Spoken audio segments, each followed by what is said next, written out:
Bacaan firman Tuhan saat ini mau berkata bagi kehidupan kita, sebenarnya Tuhan menantang. Kalau kita baca dengan teliti, Israel sebagai saksi Tuhan, Tuhan menantang orang-orang Israel yang tidak percaya, yang tidak mau tahu, yang tidak mengenal siapa itu Tuhan Allah.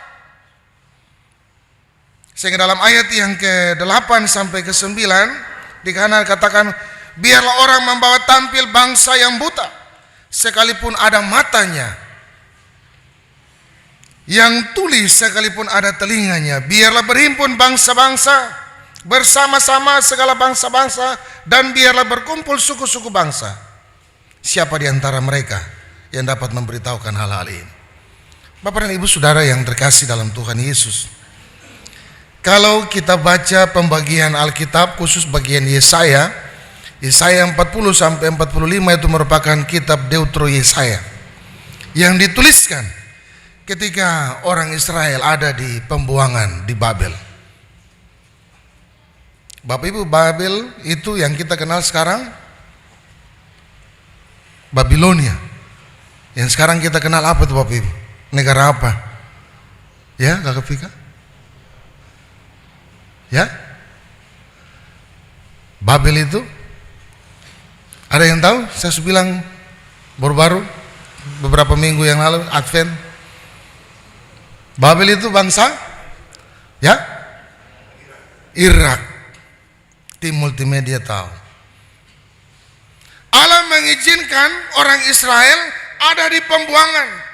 Katanya bangsa Israel itu bangsa pilihan Allah, bangsa yang dikasihi oleh Allah. Kenapa Allah membiarkan Israel harus ada di pembuangan? Karena dosa dan salah. Allah mengizinkan orang yang tidak mengenal Allah untuk mendidik bangsa Israel. Kitab ini ditulis untuk memberikan kekuatan bagi bangsa Israel, dan inilah nubuat dari seorang Yesaya. Bapak dan Ibu Saudaraku, dari namanya Yesaya kita tahu artinya. Bapak Ponggo, Yesaya kira-kira artinya apa? Ibu-ibu pengasuh, Bunda Desi, ada anak sekolah minggu yang tahu? Beta tanya ibu-ibu diaken dong. Ya, Ibu Mata Tula, Ibu Pati, Ibu Taihutu, Ibu Selano. Ada yang tahu Yesaya artinya? Bapak Ibu Penatua? Non senyum-senyum saja. Kakak Jen, Yesaya punya nama sebenarnya menurut catatan Ibrani Yesayahu, Yesahuya, yang artinya Allah adalah keselamatan. Bapak dan Ibu Saudaraku, Yesaya menampilkan bahwa ada juru selamat. Dalam nubuatnya Yesaya katakan dalam bagian bacaan firman Tuhan, akulah Tuhan dan tidak ada juru selamat selain daripadaku. Tapi pertanyaannya, mengapa bangsa Israel masih ragu dan tidak percaya kepada Allah? Kenapa demikian Bapak Ibu Saudaraku?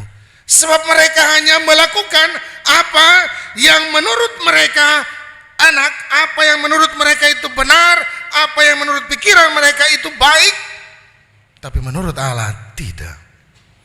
Sehingga mereka melakukan hal-hal yang sebenarnya bertentangan dengan kehendak Allah. Ketika mereka ada di Babel sana, Bapak dan Ibu Saudaraku, mereka melihat bahwa orang-orang Babel menyembah Allah. Allah yang dimaksud ini adalah patung-patung berhala. Lalu Allah bertanya untuk bangsa Israel, panggil sudah, bilang sudah, siapa yang bisa menjadi saksi bagi mereka? Siapa yang bisa melepaskan mereka?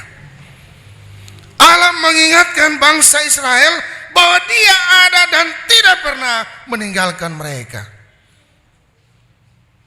Maka tadi resep untuk diberkati B yang pertama, hidupnya harus baru. Sebelum menjadi baru, ada B yang kedua, yaitu hidup yang bertobat. Kalau tadi malam kita bicara untuk bertobat, meninggalkan kehidupan kita yang lama, datang kepada kehidupan yang baru, berjalan menurut jalan Tuhan, maka hidup yang bertobat itu artinya pikiran-pikiran kita, integritas, jati diri kita harus berubah. Tidak boleh sama dengan tahun 2022. Tahun 2023 harus beda. Saudara dan saya juga harus beda. Punya jati diri sesungguhnya sebagai anak Tuhan, bukan pengikut Tuhan. Bapak Ibu, saya mau katakan bahwa orang yang mengikut Tuhan kadang-kadang itu bunglon. Bapak Ibu tahu tuh bunglon tuh? Bunglon itu di mana tanpa dia bisa berubah. Jadi itu orang Kristen yang ikut-ikutan menjadi Kristen. Sebenarnya mengikut Tuhan itu adalah mengikuti apa yang Tuhan mau, apa yang Tuhan lakukan, apa yang Tuhan kerjakan, apa yang Tuhan katakan. Kalau kita baca dalam Alkitab, berapa kali Tuhan marah?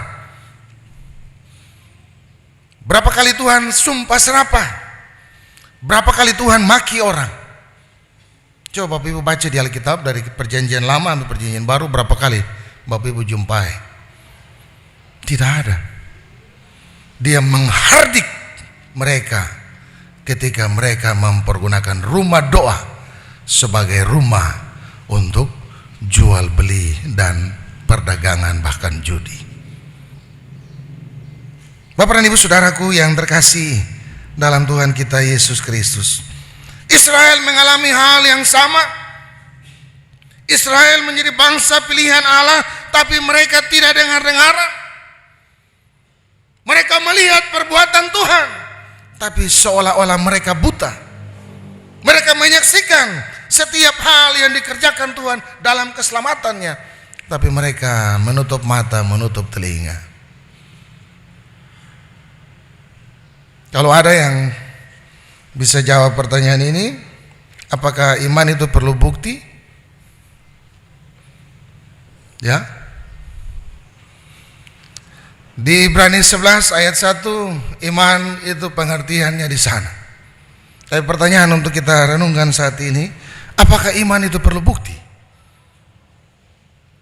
Kalau kita berkata bahwa saya anak Tuhan, saya percaya kepada Bapa, Putra dan Roh Kudus, apakah perlu bukti atau tidak? Ya, perlu. Perlu bukti dalam kehidupan kita. Sebab apa? Sebab bukti dari kita beriman adalah lewat kata-kata kita, lewat perbuatan kita, lewat cara pikir kita, lewat niat hati kita. Maka kita harus membuktikan itu. Bukan dengan KTP, bukan dengan datang masuk ke gereja saja, tidak. Tapi harus dalam praktek hidup kita dari hari lepas ke hari. Kalau kita sudah melakukan itu, maka inilah resep yang ketiga, kita harus bersaksi. Ya, kita harus bersaksi. Kadang orang Kristen kita semua tidak mau bersaksi. Iya tuh Bapak Ibu. Kalau ada kecelakaan, kita orang pertama di situ, kita kabur cepat, tidak mau memberikan kesaksian ketika polisi datang. Itu hal-hal dunia, apalagi dengan Tuhan.